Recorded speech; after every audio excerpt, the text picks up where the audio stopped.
மரியா தொழிலாளர்களிடையே ஒரு ஆன்மீகத் தலைவராக இருக்கிறாள். அவள் அமைதியையும் ஒற்றுமையையும் போதிக்கிறாள். அவளது வார்த்தைகள் அவர்களுக்கு நம்பிக்கை அளிக்கின்றன. ஜோ ஃப்ரெடர்சன் நகரத்தின் சக்தி வாய்ந்த ஆட்சியாளர். தொழிலாளர் கிளர்ச்சிக்கு அஞ்சி அவர்களை கட்டுப்படுத்த முயற்சிக்கிறான். ரோட்வாங் ஒரு பைத்தியக்கார விஞ்ஞானி. அவன் தனது கண்டுபிடிப்புகளால் சமூகத்தில் குழப்பத்தை விளைவிக்கிறான். ஃப்ரெடர் மரியாவை சந்திக்கிறான். இது அவனை தொழிலாளர்களின் உலகிற்கு அழைத்துச் செல்கிறது. அவர்களின் துயரங்களை அவன் நேரடியாக காண்கிறான். அவன் சுரங்கங்களின் கடுமையான யதார்த்தத்தையும் தொழிலாளர்களின் மனிதாபிமானமற்ற நிலைமைகளையும் காண்கிறான். இது அவனை அதிர்ச்சிக்குள்ளாக்குகிறது. அதிர்ச்சியடைந்த ஃப்ரெடர் அவர்களின் துயரத்தை புரிந்து கொள்ள, அவர்களின் உலகில் தன்னை முழுமையாக ஈடுபடுத்திக் கொள்ள முடிவு செய்கிறான்.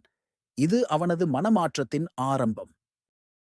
மரியா தலை, சிந்தனையாளர்கள் மற்றும் கைகள், தொழிலாளர்கள் ஆகியோரை இதயம் மூலம் ஒன்றிணைக்க ஒரு மத்தியஸ்தர் தேவை என்று போதிக்கிறாள். இது அவளது முக்கிய செய்தி. ஃப்ரெடர்சன் ரோட்வாங்கை அணுகி, மேஷன் அண்ட் மென்ஷ்